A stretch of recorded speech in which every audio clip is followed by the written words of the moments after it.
Prelude to Cinema family, how are we doing? I just got back from Steel City Con in Pittsburgh's version of Comic Con, that is. Went over to the Monroeville Convention Center. My first time at a Comic Con, so it was an overwhelming experience at first, but it became very natural and everyone was so kind.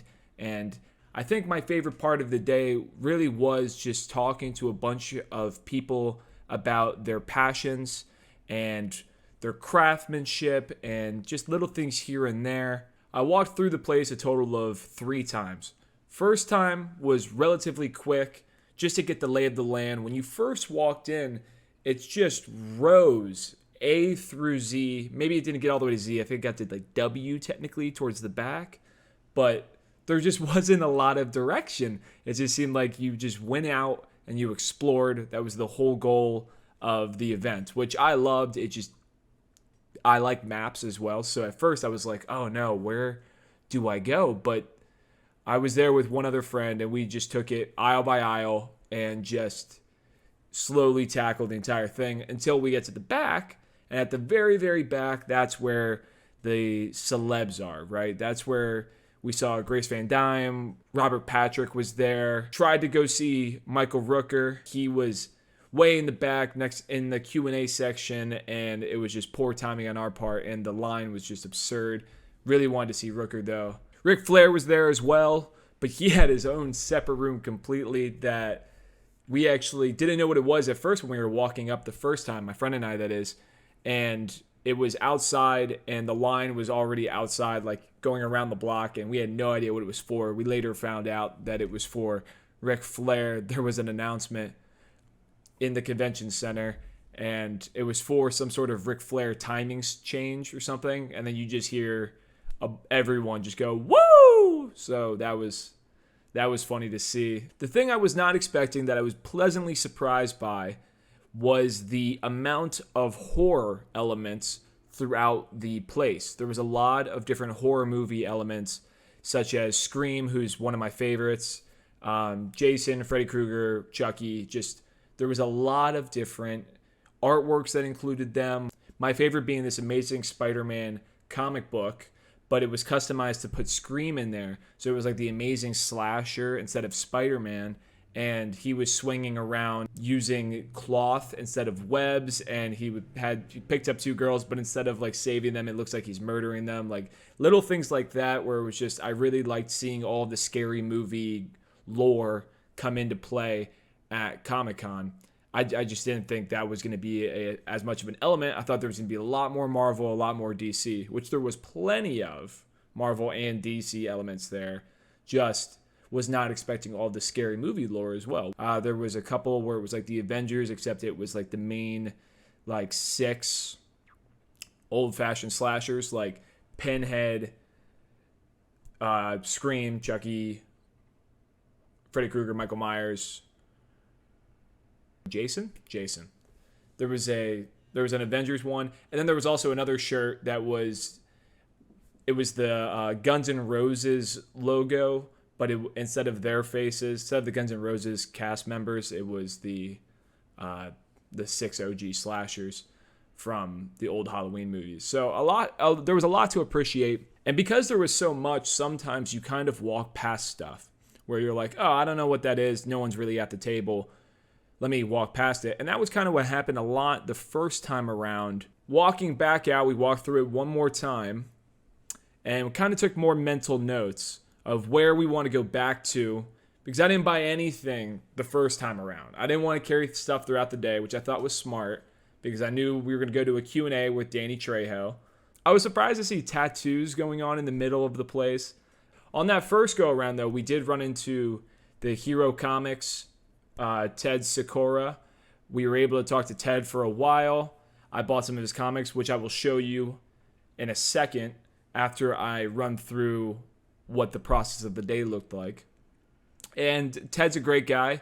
Ted was he was really fun to talk to. He sent me the theme song to Tap Dance Killer, which is one of his new comics that is out now.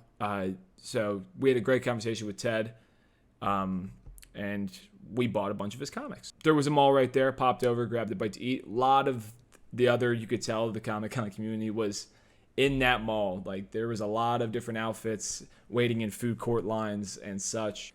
When we came back from lunch, we decided to go straight to Danny Trejo because it was around 2:40 and his Q&A started at 3.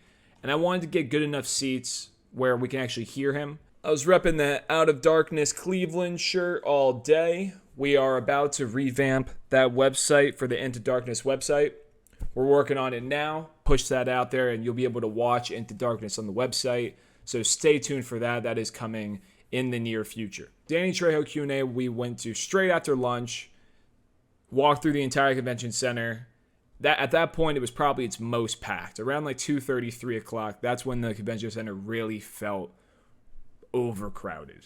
Honestly, just seeing Trejo in person was such a weird experience. Danny Trejo, to me, is just such an icon for what he has done throughout his career that it was just so weird. And, he's got that very distinct, raspy voice. So listening to him talk and watching him sit there and tell us about his experiences throughout his career was really something special. I wish I had some videos to share from that experience, but strict no recording policy at the Q&A session. After Danny Trejo decided to walk through the convention center and the Comic-Con one more time, but that last time was the most methodical one because that was the one where we were going to buy stuff, and that was the one where I had a better idea of what was going on throughout the building. On the first go around, I did end up buying something when I was talking with Ted Sikora over at Hero Tomorrow Comics. Whole pack of Apama.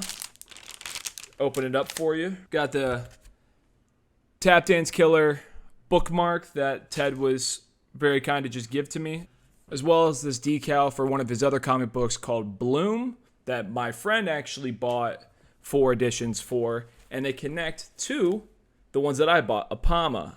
Got an 11-pack of Apama. Ted signed each of them for me in various different colors. This cover really caught my eye. I don't know there's just so much going on. It's so in depth. All of the Bloom comic books that's over at my friend's house. Those all look incredible. She's all about like psychologically messing with her foes, kind of like an LSD kind of trip thing. So all of her looks are very psychedelic, a lot of colors, a lot of different patterns. So her whole vibe is very pleasing to the eye. So they connect. So Apama will end up meeting Bloom at some point. I don't know the story yet. Haven't read them. But when I reach that point, that's when I'm going to steal my friend's books. I'm going to read everything about Bloom and then come back to Apama. And then I'll be clued in, but Apama won't be on what Bloom is capable of, which I'm excited for. I think that'll be fun. All right, one of the other things I bought, this one's kind of a silly one, but so I noticed it the second go through that I was like, okay, we have to come back to this one. This guy had a bunch of custom Lego figurines, right? They were all just set up in a row. Pretty much every character that you could possibly think of from all different sorts of walks of Earth. So I'm talking Marvel, DC, Harry Potter, any kind of anime, any kind of Star Wars characters. Like, he had every one. Some more rare than others, so there were a few where he only had 2 left, or there were some categories, like there was a Mario one he had like 20 of. I bought a custom Madara from Naruto. If anyone's a Naruto fan, I think I might take this one off because this is his main weapon, but the details in this thing are just incredible. So I saw this and I don't really collect Legos like that, but I thought it would be fun to have on my desk near my windowsill, just chilling there. And then here's the big purchase. This one I saw the first time through, and I was like, I'm coming back. I'm going to buy that. It was definitely the most expensive thing I bought. Okay.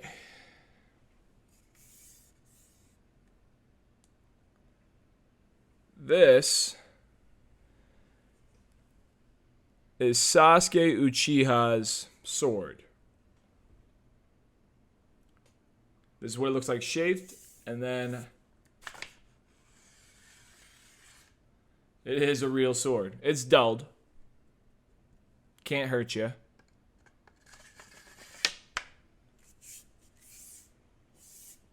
Yeah. This is my favorite purchase of the day. I just think it's so cool, and so it looks exactly like how it is in the show.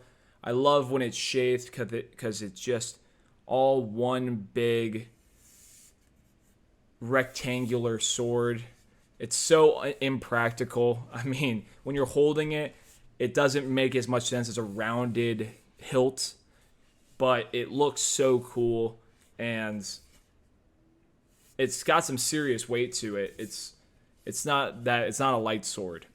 it's a serious sword. But like going back to like that third walkthrough, there were some characters. I met the guy who made the Yoda puppet. So didn't control it, didn't voice it, but the guy that made the original Yoda puppet, he was there. I talked with him for a while. Just a kind old man. No one was at his booth, and he was a fun talk. I almost bought a Jason mask with the blue lines. I always thought the blue lines were neat. There was a lot of things I wanted to buy to hang up. Like there was a lot of, the popular thing of the day was the 3D art. You'd walk past it and it'd be one character, and then you'd walk further and it'd be another, and then another. So it'd be 3 characters in one piece of artwork that was 3-dimensional. Whether it would be like Spider-Man, Captain America, Iron Man, and as you were walking, the character would change as you walked past it. So there was a couple times throughout the day where I'm like, whoa, let me look back real quick. And then I would like bounce back and forth just seeing the different types of artwork within the same exact piece. A lot of great original comics. I learned a lot about these strangers basically and their passions and their love for comics and their desire to make their own comics and their desire to push their product out there. And everyone was just so nice. No one was mad if you didn't buy anything. Really, really a great experience. Overall, I'm excited to hopefully go to another Comic-Con in the near future. A different one than SteelCon, maybe pop over to New York or Cleveland or just kind of tour around. I really did enjoy myself. Thank you for watching. Again, Prelude to Cinema. We will be releasing the Into Darkness website very, very soon, where you can go and watch Out of Darkness for yourself. Follow us, Facebook, Instagram, subscribe to our YouTube channel, follow us on LinkedIn, join the Patreon, which you can see in the link in our link tree in our bios on Instagram and Facebook. And I hope we can all talk very soon. And welcome to the journey.